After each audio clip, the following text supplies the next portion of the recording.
L'enfer existe bel et bien. C'est réel, vraiment réel. Carl Knighton sait à quoi ressemble l'enfer, car il affirme s'y être rendu après avoir fait une overdose accidentelle d'un médicament appelé Valium. Comme le dit la Bible, tu es en proie à la souffrance. Même si cela s'est passé il y a plus de 20 ans, Carl a pu dessiner ce qu'il dit avoir vu en enfer.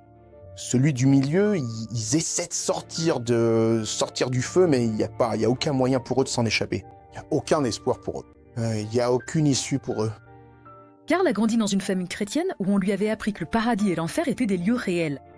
Même enfant, il était sensible aux choses de Dieu. J'ai toujours ressenti la présence de Dieu. J'ai vu des anges de Dieu dès mon plus jeune âge. Et cela m'a fait comprendre que Dieu était avec moi. Après le lycée, Carl s'est engagé dans l'armée et s'est marié. Mais son mariage et sa carrière militaire n'ont pas duré longtemps.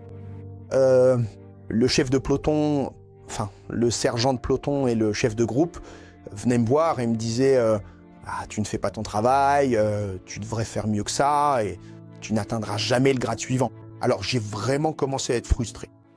Carl a décidé qu'il était temps de quitter l'armée en désertant. Il a fait de l'autostop jusqu'en Ohio pour voir un vieil ami. Il est ensuite parti pour une virée de 2 semaines sous l'emprise de la drogue. Un soir, Carl est allé dans un crack house dans le pire quartier de Columbus dans l'Ohio. On pouvait sentir la puanteur du crack. On pouvait sentir l'odeur de la marijuana. Les gens étaient défoncés et allongés partout sur le sol. Carl a fumé du crack, a commencé à boire de l'alcool et à prendre d'autres drogues, mais il dit qu'il pense que c'est la dernière pilule qu'il a prise qui l'a envoyé dans un voyage en enfer. Et j'ai pris ce Valium, et avant même de m'en rendre compte, je suis tombé du canapé sur le sol. Il faisait noir comme dans un four. J'ai commencé à trembler. J'ai commencé à avoir des convulsions, et je descendais comme dans un puits profond. Et j'ai senti la puanteur de l'enfer. C'est la chose la plus pourrie que tu puisses sentir de ta vie. En fait, tu peux même pas l'imaginer. J'ai commencé à sentir qu'on me tirait, qu'on m'attirait. Comme le dit la Bible, les démons te tirent et t'harcèlent. Ils appelaient mon nom, ils disaient « On t'a eu, on t'a eu, on t'a eu, maintenant tu nous appartiens ». J'ai vu des âmes perdues qui étaient tourmentées dans le lac de feu. Elles pleuraient et appelaient Dieu. Elles étaient sans espoir. Et j'ai appelé le Seigneur. « Jésus, Jésus, aide-moi, Jésus, aide-moi, Jésus ». Et dès que j'ai invoqué son nom, j'ai vu la main de Dieu me tirer de l'enfer. Et mon esprit est retourné dans mon corps.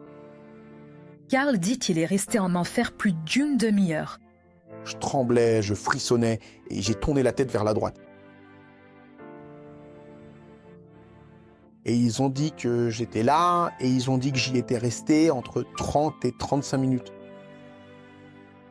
Mais je sais qu'il y avait un Dieu d'amour qui m'aimait tellement. 3 jours plus tard, Carl est retourné à Fort Eustis, en Virginie, pour faire face aux conséquences de son absence sans permission.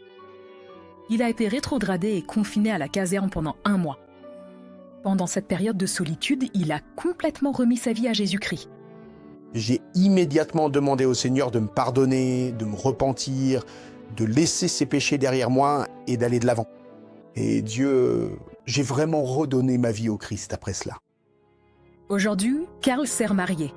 Il a aussi pour mission de parler au plus grand nombre possible de la réalité du paradis et de l'enfer. Dieu m'aime tellement. Il m'aime tellement qu'il m'a donné une seconde chance. Et je suis ici pour raconter l'histoire. Pas une histoire, mais le véritable témoignage de la grandeur de Dieu. Et si les gens pouvaient seulement écouter et ne pas prendre Dieu pour acquis, ne gâchez pas votre vie. Acceptez Jésus comme votre sauveur.